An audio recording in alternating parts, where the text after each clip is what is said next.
Hey everybody, welcome to week 7. As you can probably hear, I'm a bit stuffed up and a little glassy-eyed, and I cannot tell you how many times I've attempted recording this. My household is a little bit noisy today, so if you hear any background noise, it's just because the Bengals game is about to start. Yeah, it's Sunday afternoon. So Friday morning, I woke up with my head full. I had a sore throat, scratchy eyes, sneezing, runny nose. And on Thursday, I had gotten an email from a student who said they had tested positive. And because it was within 14 days of that CDC guideline for exposure, I went and I got tested. Thankfully, my results were negative, so I'm not COVID positive. However, I am in the midst of a very horrible head cold. I can't tell you the last time I've been sick, because I haven't been out in public that much. So this is the first time I've been sick in a long time. And as a result, I am not going to have class this week. I did let you know that on Friday because I felt so miserable and I thought maybe there's a chance that I was COVID positive. But I think it's just a good idea to stay away from campus for an extra week for me, just because of the logistics of dealing with sickness and having low energy at the time. And I just don't think you would get my best if I were stoic and I came to campus and tried to plod through class while coping with a cold. Also, the logistics of having to remove my mask if I need to blow my nose, or having to sanitize my hand and having to sanitize my workstation frequently. It's just, I don't think it would be the best of classes. So I have a presentation prepared for you that I went 90% through and realized that I hadn't shared my screen. So that was my dress rehearsal. And here is the actual thing. So here we go with understanding audience. Okay. So here we are, understanding audience, week 7 for English 101. So we've been focusing on audience since we started this rhetorical analysis unit, and you will be focusing on writing about audience for the next few weeks. So there is this thing with audience that's kind of unusual, right? We have the real audience and we have the imagined audience when we're writing. So with the real audience, those are actual people. They are almost always physically present. They're known to you as a writer. And of course, there are finite numbers. Finite meaning they don't go on forever. There is a certain limited amount of people in your real audience. However, there's also this thing that we call the imagined audience. The imagined audience is a possible audience who is not always physically present. They are almost always unknown to you as a writer, and they are infinite. It could be an infinite amount of people that you are going to reach with your writing. So it's important to keep in mind the real and the imagined. So for you in this class, you have a real audience, and that is me as well as your classmates. However, I want you to think beyond the real audience and also think about a wider audience, that imagined audience that you may possibly reach in your writing. And this is often when we engage in some kind of writing task, some kind of writing situation, we have this imagined audience that's kind of in the background of our heads, right? But just like there are factors which affect our writing, there are also those same factors which affect audience. Those are things like age, experiences, gender, location, education, social class, and then lastly, we have this thing called cultural or subculture. So things like nationality, religion, your political and philosophical beliefs, all of these different things come into play for you as a writer, but also come into play and affect who an audience is. So an audience of old people may be treated very differently than an audience of very young people, right? And there are a multitude of things that we need to adjust when we are dealing with audiences, right? So we make adjustments to our tone, we make adjustments to the content, we make adjustments to vocabulary, and those all kind of trickle into genre, the way that we decide to present information based on this thing called audience. So I have this activity for you. I'm going to talk you through it, and then I want you to pause your video and go into this week's journal and jot down some of your thoughts. Let me pause for a second. So the question is, how would you adjust for audience? And there are 3 scenarios, and each of these scenarios have 2 different types of audiences that you would need to adjust for. So the first one, do violent video games cause violence in society? And the first group, the audience is attendees at a video game convention, and the second audience is a group of concerned parents. The second one is a discussion of the effects of climate change, the first audience being elementary school students learning about environmental science for the first time, and a high school science club. The last one is the impact of social media, with the first audience being teenagers who are active on Instagram, and the second one being school counselors and psychologists. So take a moment to pause your video, and I will come back in a sec.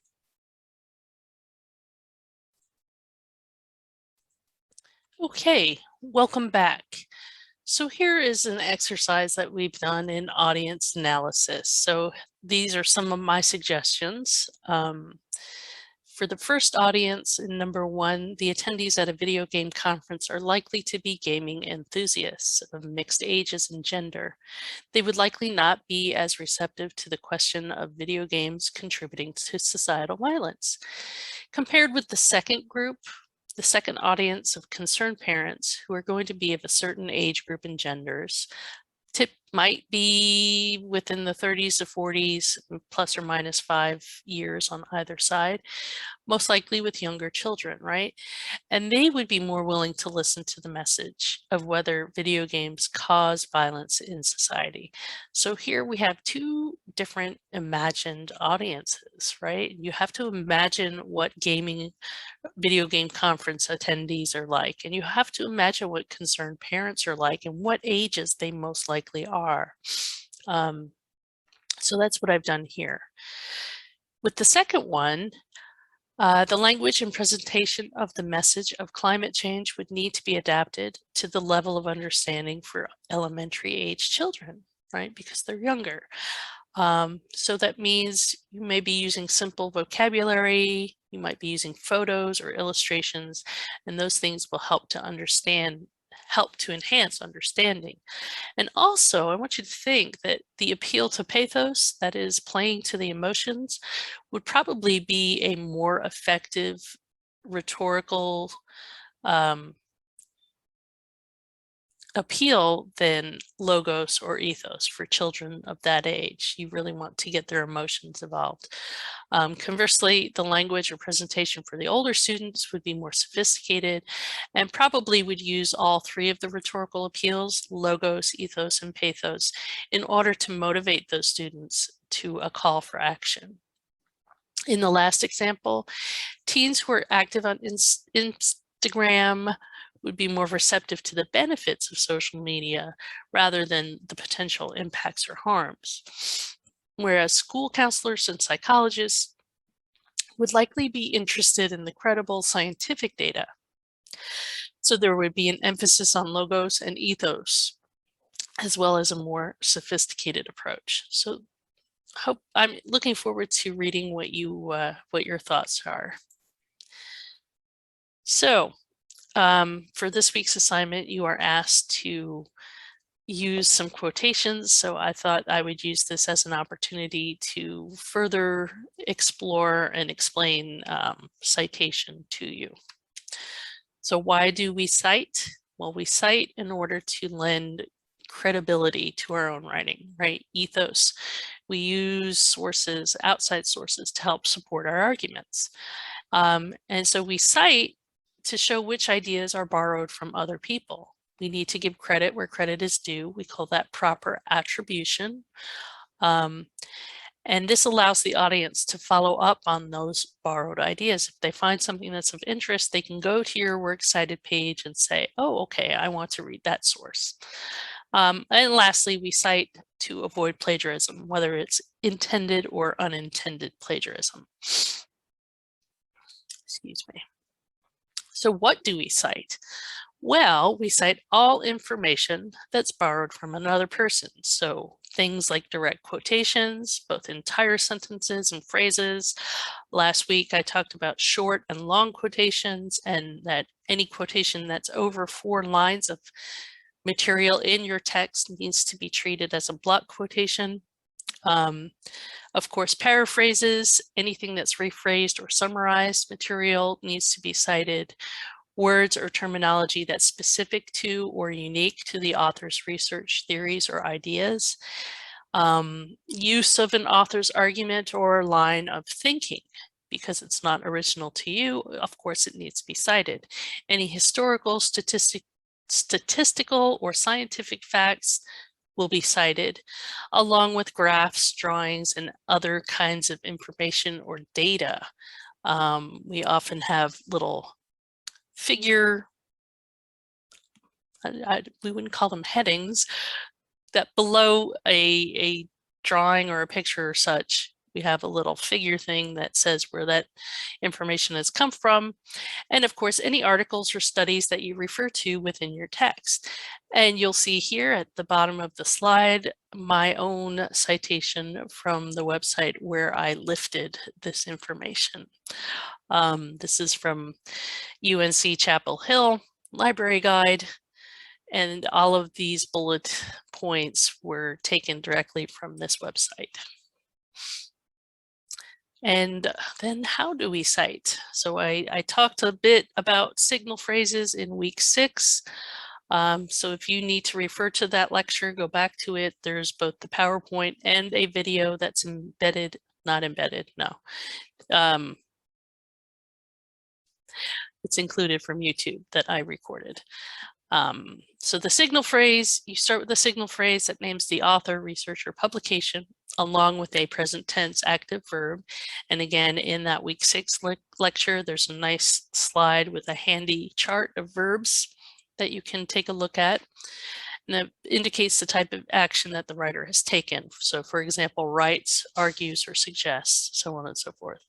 And then you include whatever borrowed information, whether it is paraphrased or summarized or quoted, but direct quotations, remember, must be enclosed in quotation marks, right? Then you end that citation with the parenthetical reference, which is usually in an author and page number style that's enclosed in parentheses, such as Pierce 46. For short quotes, the end punctuation always comes after the parenthetical reference. Notice that the period is outside of the parentheses, and you'll see this in the next slide. So in approaching the rhetorical analysis number 2 assignment, you're being asked to use 3 direct quotes that help to support why you think the author is writing for a particular audience. And since these resources that we're using have no page numbers, it's going to be fine just to place the author's name in parentheses following each quote. I want you to get into the habit of that. So here are some examples from the works. Capitulation into the arms of a man who uses his medical powers to strip one of even the urge toward independence is hardly the sort of representation I had in mind. And then we have in parentheses mares, and notice the period is out here. It is not inside the quotation marks, but outside after the parentheses. Here's the second one. I make no claims for my personal line of progenitors, except that they remain steadfastly loyal to the values that induced all of our ancestors long, long ago to climb down from the trees and make their way into the open savanna. Ehrenreich, period. The sight of an iguana sailing down the street on top of a refrigerator sent a herpetologist friend over the edge. Sedaris, period. So you get to see how that's done. So the assignment, I will actually show you, stop my sharing. Let me pause here for a moment. So let me share our Blackboard page. The assignment this week is due Sunday, October 17th. So let me come down to the rhetorical analysis assignment. You'll see the 3 files that you need to read are attached here. I did finally rename the file to April in Paris, and I have each author's name in parentheses since the assignment refers to the last names and the titles of the essays. So for each of the readings, identify one possible audience that each author is considering. So you're going to do this 3 times. You're going to do it one for cultural baggage, once for disability, and once for April in Paradise. And then you're going to list 3 quotations from each of those pieces that support your assertion. Do not use the term general audience or one similar like universal audience or something like that to identify the audience. Who specifically might the author have in mind when writing the piece? So last week we did this exercise where we did writers in context. So think about all the different aspects of these writers, right? Nancy Mears was a disabled writer. She had multiple sclerosis. She had all these things. And then she published Disability in 1987 in the New York Times. And it was a column called Hers, which I am assuming was probably meant primarily for female/feminist writers. So the New York Times is a very well-known newspaper, and they have a specific type of audience. So think of these things. Think of, disabled writer, think of feminist writer, the nonfiction writer, the fact that she published in the New York Times. Same with Barbara Ehrenreich. Think about her background, what her focus was as a writer. She's a journalist, an activist, a social critic. Her political leanings are pretty far left, and she also was published in New York Times newspaper, but in 1992. And then lastly, for Sedaris, who is a humorist, born in 1956, he's gay, lives in London now, but for a time they lived in France, in Paris, France. And he wrote for the New Yorker magazine, which is fairly left-leaning. So think of those types of things as well to help you figure out what type of audience each of these writers may have been trying to reach in these specific essays that you are reading. This whole exercise was not without purpose. So going back to the assignment,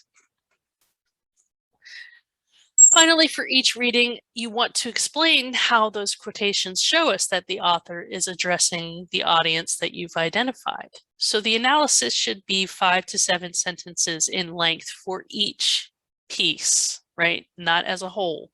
So you're going to have the author's name as well as the title of the title of the essay. You're going to then address the possible audience. You're going to use 1 quotation, 2 quotation, 3 quotation. Lastly, you're going to explain why those examples support the assertion. And you do this 3 times, once for cultural baggage, once for disability, and once for April in Paris. So that's the assignment. You also want to read this handout called audience, although it's more for you as a writer than to analyze audiences, but it's a good handout. Excuse me. And then I have a quiz for you. This is taking the place of your in-class work. So I have a 10-question multiple choice quiz. You have 2 attempts to complete it, and I would like it to be done by Thursday, October 14th. You click on the quiz, and then you just use this begin button, and it's a self-grading quiz. So there's that. And then we have this journal for week 7. Here I've given you, after reviewing the class materials for this week, including the lecture and the audience understanding quiz. So I want you to do the journal, not at the beginning, but after you've done some of the work. And there are 2 directions you can take with this week's journal. So you can, if you like, share any of your thoughts relating to the slide. How would you adjust for audience? So when I had you pause the video, you would write in your journal from this week's lecture. While I've provided some aspects, consider some more specific examples of adjustments that you would give for those given audiences. The second choice is to reflect on what you've learned about audience awareness from this in-class activity and write down 3 aspects of your writing that will be impacted by knowing your audience. So if you'd rather reflect on your own writing as it relates to audience, you can do that. But you can also welcome to jot down your ideas when you pause the video for how would you adjust for this audience. So I think that is it as far as the things I wanted to cover. It's hard to believe that could stretch that into 3 hours. I probably would have had more in-class discussion activities and that kind of thing, but since you are working on reading things this week and writing out and analyzing audience, I thought that the quiz and the journal would be sufficient and that I wouldn't add an additional discussion board assignment. So yeah, I look forward to reading your submissions, and I will try to grade them as much as possible. If you need to, if you're not feeling well, if you're questioning whether or not you may have COVID, I encourage you to go out and get tested. I have been able to find home tests at a reasonable price, and they seem to work pretty well, but also there are testing sites throughout the area. So hopefully you can find a place to get tested for free. Yeah, so I think that's it. Stay healthy, stay safe, and hopefully none of you have gotten sick. Take care, everybody. Have a good week. Bye-bye.